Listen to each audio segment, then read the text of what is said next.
సాధారణంగా హల్వా అంటే ఎక్కువ క్వాంటిటీలో నెయ్యి వేసి చేయాలి. కానీ అస్సలు నెయ్యి కానీ నూనె కానీ వాడకుండా ఎంతో టేస్టీగా, పంచదార వాడకుండా హెల్దీగా ఎలా చేయాలో చూద్దాం. ముందుగా మెజరింగ్ కప్తో 1 కప్పు గోధుమ పిండి తీసుకొని కొంచెం కొంచెం నీళ్లు పోసుకుంటూ మెత్తని చపాతీ ముద్దలా కలుపుకోవాలి. చపాతీ పిండి కొంచెం గట్టిగానే కలుపుతాం, కానీ దీనికి మాత్రం కొంచెం ఎక్కువే నీళ్లు పోసి ఇందులో జిగురు బయటికి వచ్చేలా చేత్తో బాగా ఒత్తుతూ కలపాలి. ఇందులో నూనె కానీ ఉప్పు కానీ ఏమీ వేయకూడదు. ఇలా మెత్తగా కలుపుకున్న తర్వాత దీని మీద మూత పెట్టి గంటపాటు బాగా నాననివ్వాలి.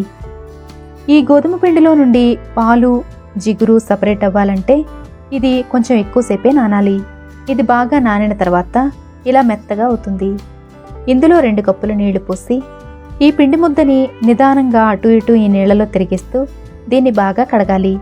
ఇలా చేయడం వల్ల ఇందులో ఉండే గోధుమ పాలు, జిగురు సపరేట్గా అవుతాయి.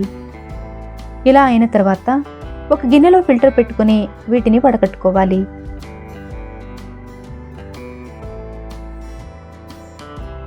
ఇలా వడకట్టిన తర్వాత వచ్చిన దాన్ని కూడా మళ్ళీ ఒకసారి గిన్నెలో వేసుకుని ఇంకో కప్పు నీళ్లు పోసి మరోసారి కడిగి ఫిల్టర్లో పోసి వడకట్టుకోవాలి.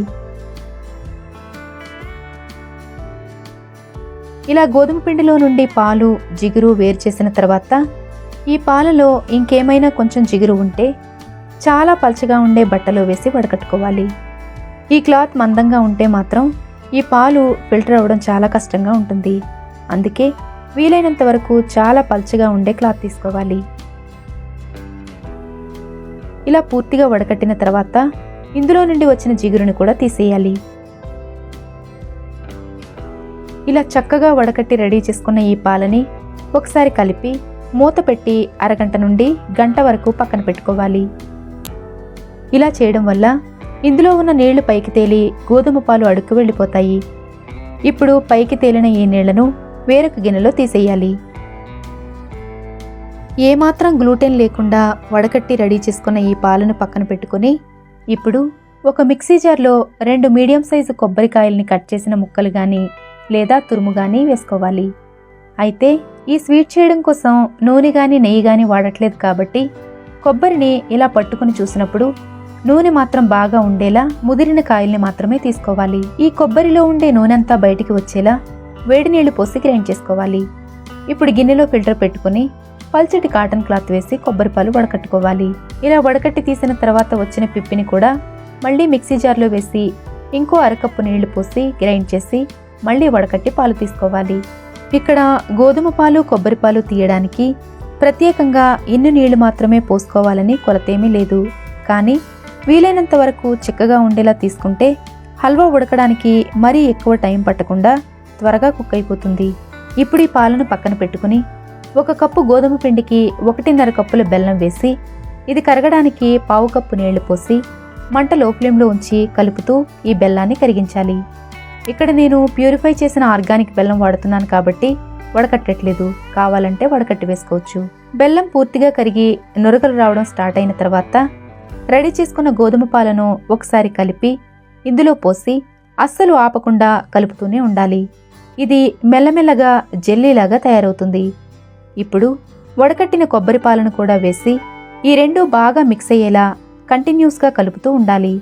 ఇది ఏమాత్రం కలపడం ఆపినా గానీ వెంటనే అడుగు పట్టేసి హల్వా టేస్ట్ అంతా పాడైపోతుంది. ఇందులో ఉన్న నీళ్లు త్వరగా ఆవిరవడం కోసం మంట హై ఫ్లేమ్లో ఉంచి కంటిన్యూస్గా కలుపుతూ ఉడికించాలి. ఇది ఇలా బుడగలు వచ్చి ఉడుకుతూ ఉన్నప్పుడు టేస్ట్ ఒకసారి చెక్ చేసుకోవచ్చు. ఇక్కడ నాకు కొంచెం తీపి తక్కువ అనిపించింది కాబట్టి చిన్న బెల్లం దెమ్మను వేశాను. ఈ స్టేజ్లో ఇది జారుగా ఉంది కాబట్టి బెల్లం ఈజీగానే కరిగిపోతుంది. దాదాపు అరగంట పాటు ఉడికించిన తర్వాత ఇది ఇలా దగ్గర పడుతుంది. ఈ స్టేజ్లో హల్వాకి మంచి రంగు రావడం కోసం ఇక్కడ నేను పువ్వులు, పండ్ల నుండి తయారైన న్యాచురల్ ఫుడ్ కలర్ని వాడుతున్నాను. ఇది కొంచెం నీళ్లలో డైల్యూట్ చేసి వేస్తున్నాను. ఇది పూర్తిగా ఆప్షనల్ మాత్రమే, ఇష్టం లేకపోతే స్కిప్ చేసేయచ్చు. గోధుమ పాలలో ఉన్న నీళ్లు, కొబ్బరి పాలలో ఉన్న నీళ్లు పూర్తిగా ఆవిరైపోయి కొబ్బరి నూనె ఇలా బయటికి వస్తూ ఉంటుంది. ఇందులో 1/2 స్పూన్ యాలకుల పొడి, కొన్ని జీడిపప్పులు వేసి ఒకసారి కలిపి ఇలా మెత్తని జెల్లీలాగా తినాలనుకునే వాళ్ళు ఇదే స్టేజ్లో స్టవ్ ఆఫ్ చేసుకుని మరొక గిన్నెలో తీసుకోవాలి. ఇది వేరొక గిన్నెలోకి తీయకుండా కడాయిలోనే ఉంచినట్లయితే కడాయికుండే వేడి వల్ల ఇది ఇంకా గట్టిగా అయిపోతుంది. అయితే ఇది ఉడికేటప్పుడు మొదట్లోనే నూనె బయటికి రాదు.